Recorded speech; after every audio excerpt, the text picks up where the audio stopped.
కారం రంగు రుచితో ఉంటుంది. ఆచి మిరపపొడి అదరగొట్టే కారం రంగు రుచి. లక్ష్మణ్ గారు నమస్తే అండి.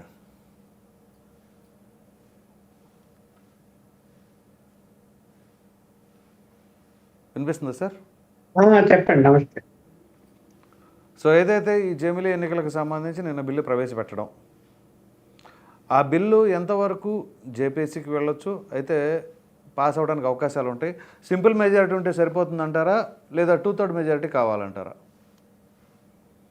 లేదు, రాజ్యాంగం ప్రకారము 2/3 మెజారిటీ పార్లమెంటులో కానీ రాజ్యసభలో కానీ బిల్లు పాస్ కావాలి. అలాగే 50% రాష్ట్రాలు కూడా అసెంబ్లీలలో తీర్మానాలు చేసి పంపాలి. 50% స్టేట్స్. సో ఈ రెండు జరిగితే తప్ప బిల్లు పాస్ అయ్యే అవకాశం ఉండదు. అంటే బిల్లు ప్రవేశపెట్టే లోపలనే రాష్ట్రాల నుంచి కూడా 50% అసెంబ్లీలో తీర్మానాలు పెట్టి పంపించాల్సినటువంటి అవసరం. సరే, 50% రాష్ట్రాలు అంటే బీజేపీ దాని అనుబంధ పార్టీలకు సంబంధించి ఉన్నాయి, అదే పెద్ద ప్రాబ్లం ఏం కాదు. కానీ మరి పార్లమెంట్ లో 2/3 మెజారిటీ 356 మంది కావాలి. ఎలా మేనేజ్ చేస్తారు అన్నది చూడాలి. ఇప్పుడు వీళ్ళు 300 వరకే ఉన్నారు. 56 మంది సహకరించాలి. సహకరిస్తే గాని బిల్లు పాస్ కాదు. మరి ఎలా మేనేజ్ చేస్తారు? మరి ఈ ఐఎన్డి కూటమిలో విభేదాలు వచ్చాయి, ఏమైనా విడిపోయే పరిస్థితులు ఉన్నాయా అన్నది కూడా చర్చ నడుస్తుంది. ఇవాళ కొన్ని ప్రాంతీయ పార్టీలు కాంగ్రెస్ తో విభేదిస్తున్నాయి. చూసారు, ఆప్ కూడా ఎన్నికల్లో వాళ్ళ ఢిల్లీ అసెంబ్లీ ఎన్నికల్లో పొత్తు పెట్టుకోలేదు కాంగ్రెస్ పార్టీతో. కాంగ్రెస్ పార్టీ కూడా అభ్యర్థులు ప్రకటించింది, ఆప్ కూడా అభ్యర్థులు ప్రకటించింది. అక్కడ అలాంటి విభేదాలు ఉన్నప్పుడు అది ఎన్కాష్ చేసుకునే అవకాశం బీజేపీకి ఉంటుంది. సరే, ఎప్పుడు దానికి సాధ్యాలు ఎప్పుడు అంటే అసలు ముందు జనాభా సేకరణ జరగాలి. జనాభా సేకరణ అనంతరము పార్లమెంటు అసెంబ్లీ సీట్ల యొక్క డివిజన్ జరగాలి. అంటే పెంచాలి సీట్లు, జనాభా ప్రాతినిధ్యం జరగాలి. ఈ జరిగిన తర్వాత స్పెసిఫిక్ గా ఇన్ని, అలాగే రిజర్వేషన్లు కూడా నిర్ణయించాలి పార్లమెంట్లో కానీ అసెంబ్లీలో కానీ.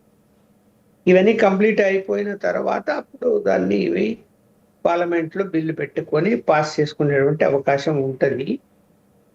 కాకపోతే బీజేపీ వర్గాలు చెప్తున్నది ఏమిటంటే 2027 లోపలనే ఇవన్నీ కూడా జరిగే అవకాశాలు ఉన్నాయని చెప్తున్నారు.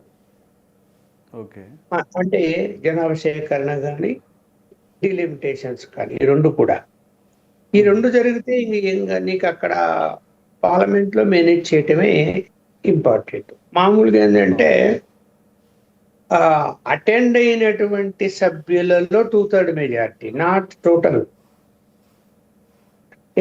అసెంబ్లీ కాకుండా నిన్న కూడా చాలా మంది అటెండ్ కాలేదు.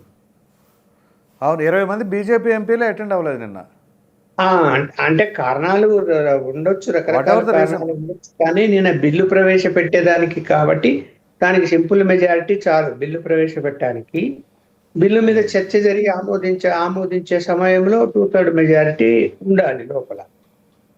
మరి అలా ఎవరైనా ఇండైరెక్ట్ గా, ఇప్పుడు చూడు వైఎస్ఆర్సీపీ కూడా నిన్న సహకరించింది.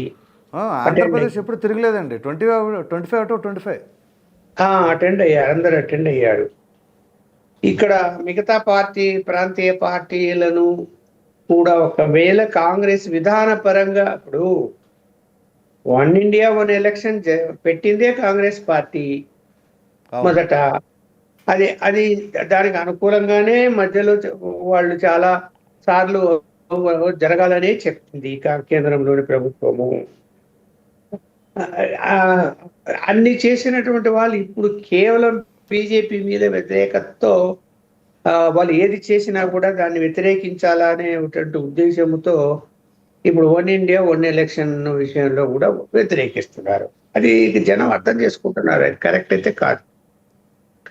పోనీ ఇప్పుడు 2027లో కాదు, 9లో కాదు, మా మిత్రులు చెప్పినట్టు 34లో అయినా కూడా జరగడం మంచిదా కాదా అనేది ఇంపార్టెంట్. ఇక్కడ జరగడం మంచిదే.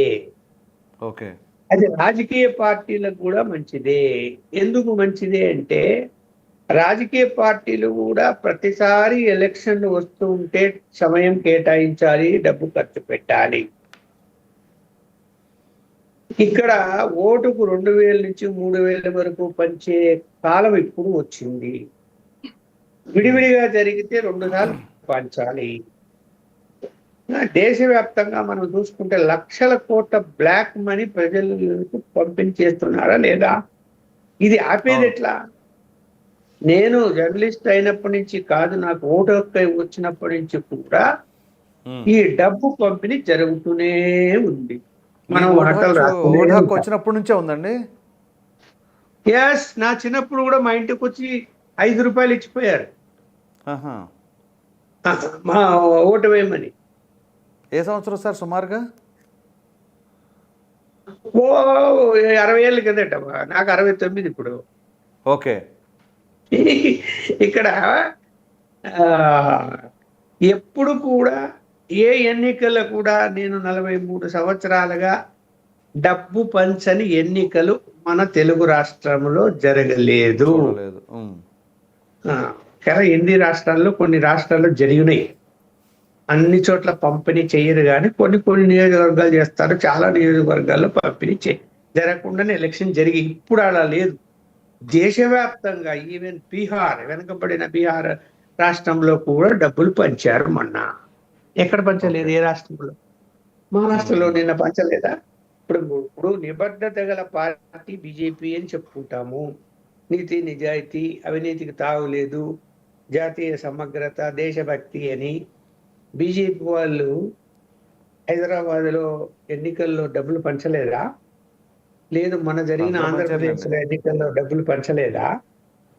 ఎక్కడ పంచలేదు? ఢిల్లీలో పంచలేదు. ఎక్కడ పంచలేదు? మహారాష్ట్ర. ఆమ్ ఆద్మీ పార్టీ ఎక్కడి నుంచి పుట్టిందండి? మరి ఆ పార్టీ వాళ్ళు పంచలే? వాళ్ళు కూడా పంచారు. ఇక్కడ మీరు ఇంకా ఎన్నికలను విడివిడిగా జరుపుకొని ప్రజలకు డబ్బులు ఇచ్చి ఓట్లు కొనుక్కునే విధానమే కావాలా? ఒక్కసారి అన్ని రాజకీయ పార్టీలు ఈ వన్ ఇండియా వన్ ఎలక్షన్ రాగలిగితే ఈ డబ్బుల పంపిణీ కార్యక్రమము ఒకరోజు అంటే ఒకసారితో పోతుంది, 4-5 సార్లతో కాకుండా. ఓకే. ఇక్కడ సరే, కేంద్ర ప్రభుత్వానికి ఎన్నికల కమిషనర్ అయ్యే ఖర్చు ఆదా అవుతుంది. అది పెద్దగా మనం చర్చించుకోవాల్సిన పని లేదు అనుకో, ఆదా అవుతుంది. కానీ ఇవాళ ఈ డబ్బు పంపిణీ చేసేటువంటిది వేల కోట్ల రూపాయల యొక్క బ్లాక్ మనీ. ఇప్పుడు ఏం చేస్తాడు? నేను 5 కోట్లు పెట్టాను, గెలిచాను. నేను లేదా 10 కోట్లు పెట్టాను, గెలిచాను. ఆ 10 కోట్లు సంపాదించుకోవాలా? ఎప్పుడు గెలిచి ప్రమాణ స్వీకారం చేసిన మరుక్షణము నుంచే అలాంటి ప్రయత్నాలు జరుగుతున్నాయా లేదా? గుండె మీద చేయేసి చెప్పుకోమని చెప్పు మన చౌదరి గారిని. ఇవాళ మంత్రులు, ఎమ్మెల్యేలు నెలమామూళ్ళు ఫిక్స్ చేసుకుంటున్నారా లేదా? గుండె మీద చేసి చెప్పుకునే అన్ని ఉదాహరణలు చెప్తా ఎక్కడెక్కడ జరిగేది. మరి ఏంటండి? ఇది ఎక్కడ చెప్పండి? ఎక్కడ? ఎందుకు అలా చేస్తున్నారు అంటే చెప్తాడు గ్యారంటీగా. నేను 20 కోట్ల పెంచాయా, అప్పులు చేశాను, అవి చేశాను, కుదవలు పెట్టాను, మరి నేను సంపాదించుకోవద్దు, అదంతా మళ్ళీ ఎన్నికలకు మళ్ళీ రెడీ చేసుకోవద్దా అని మాట్లాడుతున్నారా లేదా? వైఎస్ఆర్సీపీ గవర్నమెంట్ లో జరిగింది అదే. విపరీతంగా సంపాదించుకున్నారు, కాదనలే. మనం వచ్చాము అంటే ఎన్డీఏ కూటమి వచ్చింది. ఎక్కడ ఎన్డీఏ కూటమిలో సంపాదించుకోని ఎమ్మెల్యే, మంత్రులు, ఇన్క్లూడింగ్ అధికారంలో పెద్ద స్థాయిలో ఉన్న వాళ్ళు కూడా ముట్టడం లేదా? పెద్ద స్థాయిలో ఎలా ఇస్తున్నారండి? సిగ్గులేక. వైఎస్ఆర్సీపీ నుంచి వచ్చినటువంటి వ్యక్తి రాజ్యసభ రాజీనామా చేస్తే వాణి రాజ్యసభ కాబట్టి వానికి ఏమైనా రాసి పెట్టి ఉందే? ఇదేమన్నా అదేమన్నా ఇల్లా రాసి పెట్టడానికి, మళ్ళీ అతనికి ఇవ్వడానికి? అది ఇల్లు కాబట్టి ఆయనగా రాసి ఇచ్చామనడానికి ఇస్తున్నారా లేదా? ఇప్పుడు మళ్ళా ఎవడో వస్తున్నాడంట, మాజీ ఉప ముఖ్యమంత్రి, మళ్ళా తెలుగుదేశంలో చేస్తాడంట, మళ్ళా అతనికి ఏదో ఒకటి మళ్ళీ ఇస్తారు. అంటే ఇక్కడ తన్నులు తిని డబ్బులు ఖర్చు పెట్టుకొని పోలీస్ స్టేషన్లోకి పోయి నానాక అవస్థలు పడినటువంటి కార్యకర్తలు మనోభావాల గురించి ఏమైనా ఆలోచిస్తున్నదా తెలుగుదేశం పార్టీ? అసలు పని లేదు వాటితో. ఏం ఆలోచిస్తున్నది? ఏం ఆలోచించడం లేదు. ఉమ్. వాళ్ళ పద్ధతిలో వాళ్ళు వెళ్తున్నారా లేదా? వెళ్తున్నారు. ఉమ్. మరి ఏంటిది? ఇప్పుడు 5 సంవత్సరాలు మనము మీడియా పర్సన్స్ కానీ అందరూ కూడా విమర్శలు చేశాం జగన్మోహన్ రెడ్డి గారిని, ఇవన్నీ తప్పులు చేస్తున్నారని. ఇప్పుడు ఈ ప్రభుత్వం వచ్చిన తర్వాత అదే తప్పులు చేయకూడదు. కొత్త తప్పులు ఏమైనా చేశారంటే అది మాట్లాడుకోవచ్చు. సేమ్ వాళ్ళు ఏం చేశారు, అవే తప్పులు వీళ్ళు చేస్తున్నారా లేదా, మొదలైందా లేదా, కంట్రోల్ ఏమైనా ఉందా అంటే లేదు. ఇప్పుడు మళ్ళీ ఇప్పుడు లోకల్ బాడీ ఎలక్షన్స్ వస్తాయి.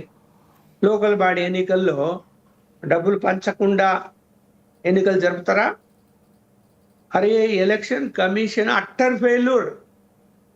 రాష్ట్ర ఎలక్షన్ కమిషన్ కానీ కేంద్ర ఎలక్షన్ కమిషన్ కానీ ఎవరికి తెలియదా డబ్బులు పట్టేది? ఎలక్షన్ కమిషన్ కు తెలియదా? ఏమైనా కేసులు ఉన్నాయా రాజకీయ పార్టీల మీద? అన్నీ ఉన్నాయి సార్. ప్రజలు కూడా అట్లా తయారయ్యారు. ఏమైనా బ్యాన్ చేశారా? ప్రజలు కూడా అట్లా తయారయ్యారు. ఓటింగ్ పోతే మాకు డబ్బులు పంచలేదని చెప్పేసి ఇంటికి వెళ్ళిపోతున్నారు. మరి డబ్బులు పంచకపోతే ఇంటికాడే పోయి చొక్కా పట్టుకొని వాళ్ళకి ఇచ్చావు నాకెందుకు ఏమని అడుగుతున్నారు ప్రజలు. అట్లాగే ఉంది పరిస్థితి. అలా ఉంది పరిస్థితి. ఇప్పుడు ఇక్కడ మీరు అందరూ రాజకీయ పార్టీలు అందరూ గెలుస్తామో ఓడుతామో గెలుపు ధ్యేయం కాకుండా నేను డబ్బులు పంచమయ్యా నమస్కారము మీకు బుద్ధి గుడ్డలు ఓటు వేసుకోండి అని ఒకసారి చెప్పి చూడండి. ప్రజలు కావాలండి మీ వెంట పడతారా? పడరు. సెలెక్ట్ చేసుకుంటారు ఎవరో ఒకటి. ఏమైపోయింది? అమ్మ ఆయన 2,000 పంచుతాడు, నువ్వు ఇంకా ఎక్కువ పంచు, 2,500 పంచు అనేది వచ్చింది కదా. ది గ్రేట్ ఒక ఎస్పీ ఈ గొడవలు మాకెందుకు కానీ పంచాయతీ చేసాము, వాళ్ళు రాత్రిపూట 10 గంటల నుంచి 12 లోపల పంచుకుంటే ఒక పార్టీ వాళ్ళు 1,500, 12 తర్వాత వేరే వాళ్ళ 12 నుంచి 4 గంటల వరకు మీరు పంచుకునే టైం ఇచ్చాట ఆ జిల్లా. రైట్. ఆ ఎస్పీనే ఎలక్షన్ కమిషన్ కు ఫోన్ చేసిన అవలా కాదు ఇలా చేశాను పంచాయతీ అని చెప్పిండు. నేను ఎదురు కూర్చోను ఎలక్షన్ కమిషన్ ఆయన దగ్గరనే ఎదురుగా నాకు చెప్పిండు నవ్వుతూ, ఏం చేయాలి చెప్పండి అంటాడు. సరే సార్, మరలా వస్తాను నేను.